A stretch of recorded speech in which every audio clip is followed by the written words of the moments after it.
Welcome to Fasting Fact number 24. Today's topic is how to diffuse the emotional triggering caused by being obsessed with the number on the weight scale on a daily basis, and also talking about weight plateaus.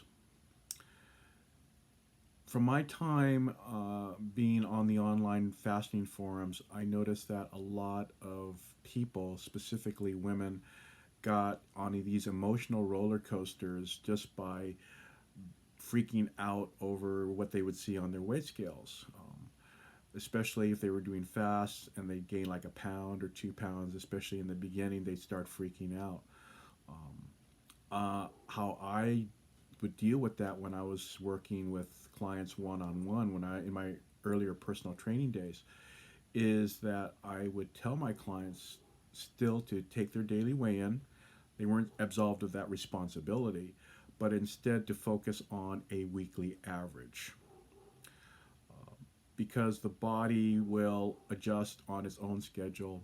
It's not tied to a 24-hour clock that we as human beings in this modern society are so tied to that clock. So by having my clients focus on the weekly average, it diffused the emotional impact of that triggering effect and not having their entire, self-image tied to that daily weight scale. In terms of how I had some clients who really couldn't handle that daily weigh-in, I would have them weigh instead every other day. And in one extreme case, I had a client weigh herself once a week. The every other day was fairly common, and the one client I'd had do once a week was I consider an outlier. That was a pretty extreme case. Now, the other topic I'm talking about is about weight plateaus. Again, your body will plateau during an extended fast. I consider an extended fast only really beginning after the first 3 days. The first 3 days is the transition phase as your body goes from glucose to ketosis, and the vast majority of that weight loss is water weight as your body depletes its glycogen stores.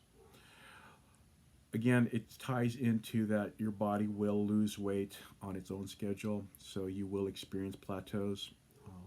For myself, I never experienced a plateau lasting longer than a single day, and that covers a 40-day fast from I did last year and 4 21-day fasts I have done so far this year before this fasting challenge.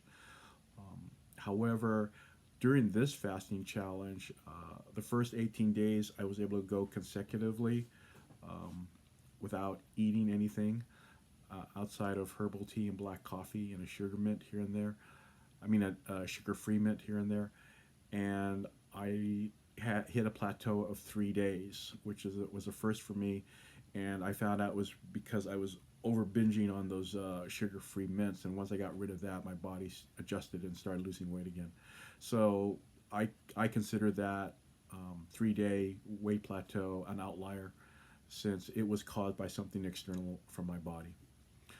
So again, also when you go through the plateau, again use the mechanism, focus on a weekly average.